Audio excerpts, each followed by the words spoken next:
चलिए सुनते हैं ऐसी होती हैं बेटियां की कहानी। स्नातक करने के बाद पिता के कहने पर मीना ने बीएड भी कर लिया था। एक दिन पिता ने मीना को अपने पास बुलाकर कहा, मीना, मैं चाहता हूँ कि अब तुम्हारे हाथ पीले कर दूँ। तुम्हारे छोटे भाई बहन भी हैं ना बेटे, एक एक करके अपनी जिम्मेदारी पूरी करना चाहता हूँ। नाराज हो गई थी वह पापा से। शादी की बात सुनकर पापा, प्लीज़ मुझे शादी करके निपटाने की बात न करें। मैं आगे पढ़ना चाहती हूँ। मुझे एमए करके पीएचडी भी करनी है। कुछ देर सोचने के बाद उन्होंने कहा, अगर तुम्हारी पढ़ने की इतनी ही इच्छा है तो मैं तुम्हारे रास्ते का रोड़ा नहीं बनूंगा।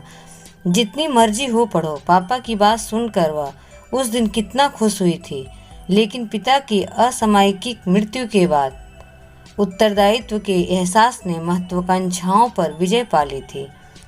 मीना ने 20 साल की छोटी उम्र में ही घर की जिम्मेदारी अपने कंधों पर उठा ली थी।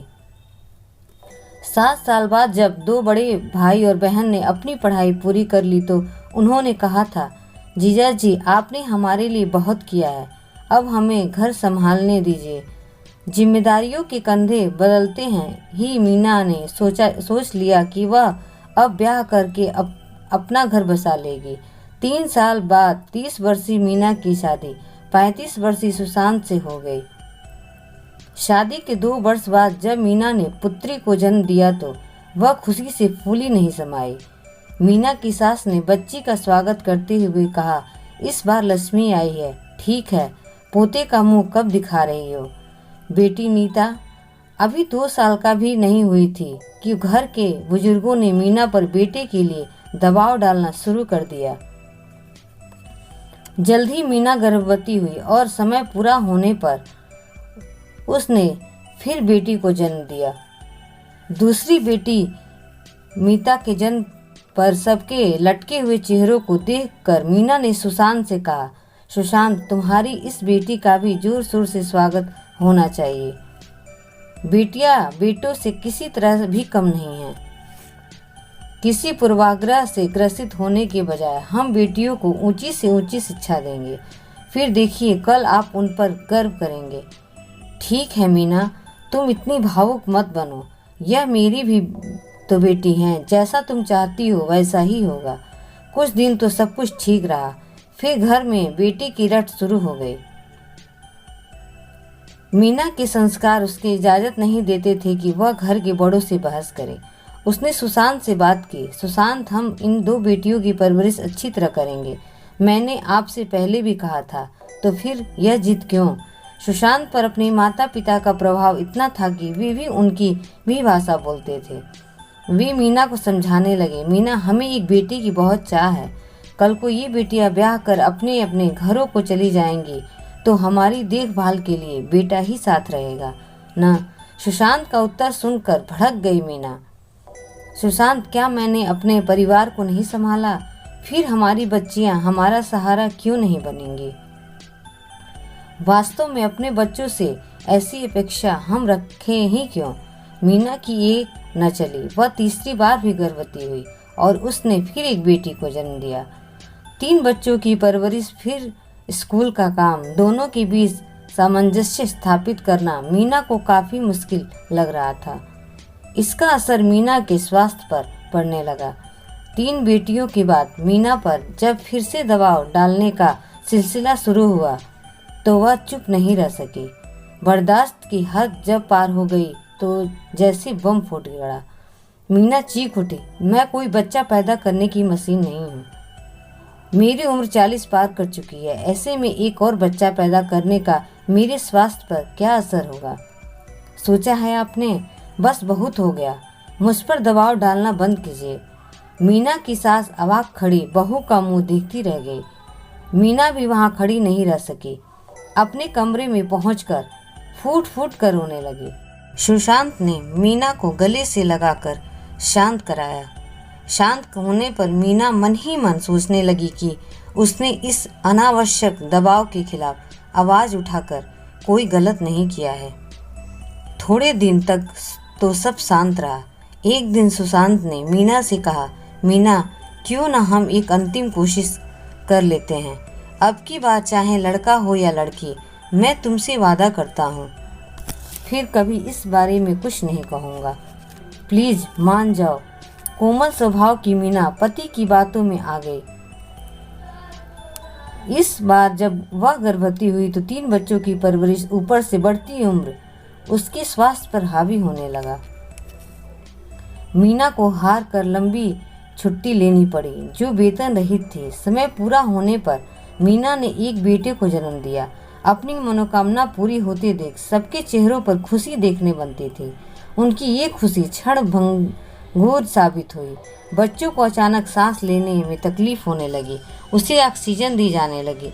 डॉक्टरों ने बताया बच्चे के शरीर में ऑक्सीजन की कमी होने की वजह से मस्तिष्क को सही समय पर ऑक्सीजन नहीं मिल पाई, इसीलिए उसके दोनों हाथ और पैर विगत हो गए हैं।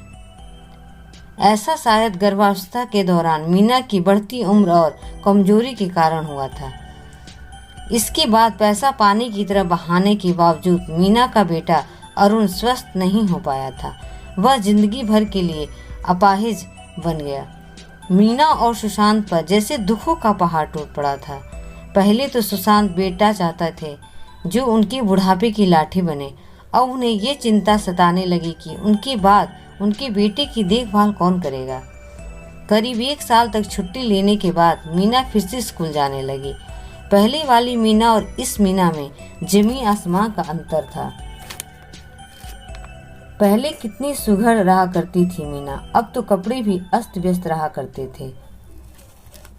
दिन रात की चिंता ने उसे समय से पहले ही बूढ़ा बना दिया था। बच्चियां माँ को संतावना देती, माँ आप पहले की तरह हंसती बोलती क्यों नहीं है?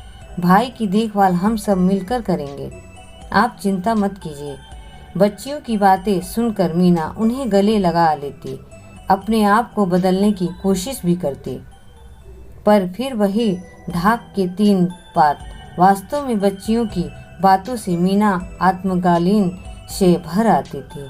वह अपने आप को कोसती, अरुण को इस दुनिया में लाकर मैंने बच्चियों के साथ अन्याय किया है। एक और बच्चे को इस दुनिया में न लाने के अपने निर्णय पर मैं अटल क्यों नहीं रह सकती? अपनी इस कायरता के लिए दूसरों को दोष देने का क्या फायदा? अन्याय के खिलाफ कदम न उठाना भी किसी गुनाह से कम तो नहीं। एक तो बढ़ती उम्र में कमजोर शरीर, ऊपर से एक मानसिक पीड़ा, मानसिक चिंताएं शरीर को दीमक की तरह खोखला कर जाती हैं।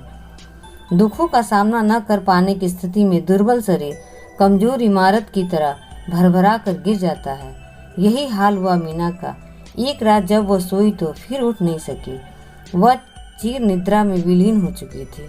मीना की सांस की बूढ़ी हड्डियों में इतना दम कहाँ था कि वे सब कुछ संभाल सके। कुछ ही दिनों में वे भी इस दुनिया से कूच कर गई।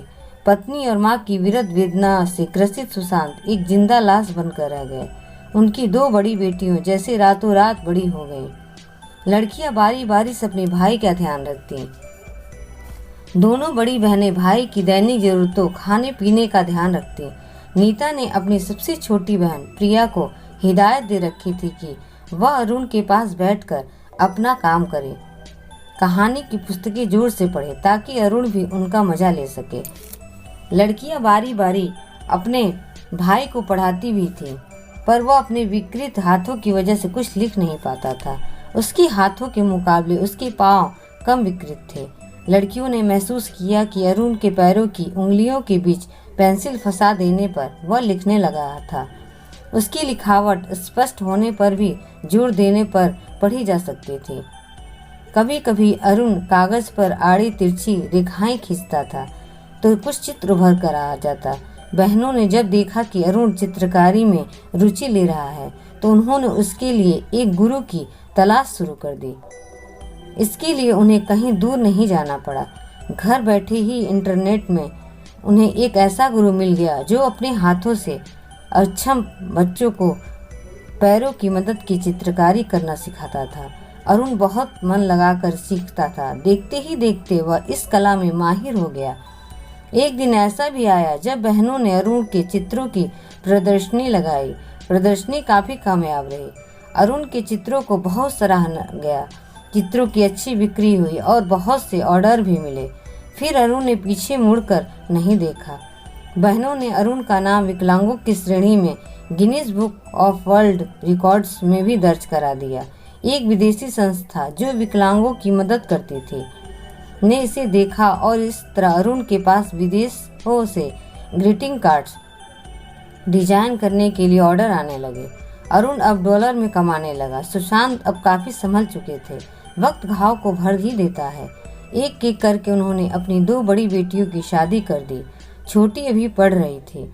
अरुण अब बड़ा हो गया था, इसीलिए उसकी देखभाल में दिक्कतें आने लगी थी। ऐसा लगा जैसे प्रकृति ने उनकी सुन ही ली थी। मीता इस बार जब मायके आई तो अपने साथ असीम को लेकर आई, जो बेहद ईमानदार और कर्तव्यनिष्ठ था। असीम पढ़ा लिखा था पर बेरोजगार था। वह मीता के पति के पास नौकरी की तलाश में आया था। अरुण असीम को मोटी रकम पगार के तौर पर देने लगा। असीम जैसा साथी पाकर अरुण बेहद खुश था। आज टीवी वाले घर पर आए हुए थे। वे अरुण को इंटरव्यू लेना चाहते थे। कैमरा अरुण की तरफ घुमा कर कार्यक्रम के प्रस्तुतकर्ता ने अरुण का परिचय देने के बाद कहा, अरुण से हमें प्रेरणा लेनी चाहिए। हाथ पैर सही सलामत रहने पर भी लोग अपनी असमर्थता का रोना रोते हैं। अपने पैरों की उंगलियों की सहायता से अरुण जिस तरह जानदार चित्र बनाता है, वैसा शायद हम हाथ से भी नहीं बना सकते। अरुण ने यह साबित कर दिया है कि जिंदगी में कितनी भी मुश्किल क्यों ना हो, कोशिश करने वालों की हार नहीं होती। अरुण, अब आप तो आपको बताइएगा कि वह अपनी सफलता का श्रेय किसे देता है। अरुण ने कहा, आज मैं जो कुछ भी हूँ अपनी बहनों की बदौलत हूँ। मैंने अपनी माँ को बचपन में ही खो दिया था। बहनों ने सिर्फ मुझे माँ का प्यार दिया, बल्कि मेरी प्रतिभा को पहचान कर मेरे लिए गुरु जी की व्यवस्था भी की। आज मैं अपने पिता, गुरु जी और सबसे बढ़कर अपनी बहनों का आभारी हूँ। अरुण की बातें कुछ अस्पष्ट सी थीं, इसीलिए असीम अरुण द्वारा कही बातों को दोहराने के लिए आगे आया। सुशांत वहां और ठहर नहीं सके। उन्होंने अपने आप को कमरे में बंद कर लिया। मीना का फोटो हाथ में लेकर विलाप करने लगे। मीना, देख रही हो अपने बच्चों को, उनकी कामयाबी को। काश आज तुम हमारे बीच होती। तुम्हें तो शुरू से ही अपनी बच्चियों पर विश्वास था। मैं ही तुम्हारे विश्वास पर विश्वास नहीं कर सका और तुम्हें खो बैठा। लेकिन आज मैं फक्र के साथ कह सकता हूँ कि ऐसी होती हैं बेटियाँ, क्योंकि उन्होंने अपनी पढ़ाई को जारी रखते हुए पूरे घर को संभाला, यहाँ तक कि मुझे भी अपने भाई को काबिल बनाया और मेरी एक आवाज़ पर दौड़ी चली आती हैं। अगर कहानी पसंद आई हो तो प्लीज़ लाइक एंड सब्सक्राइब ज़रूर करें। धन्यवाद।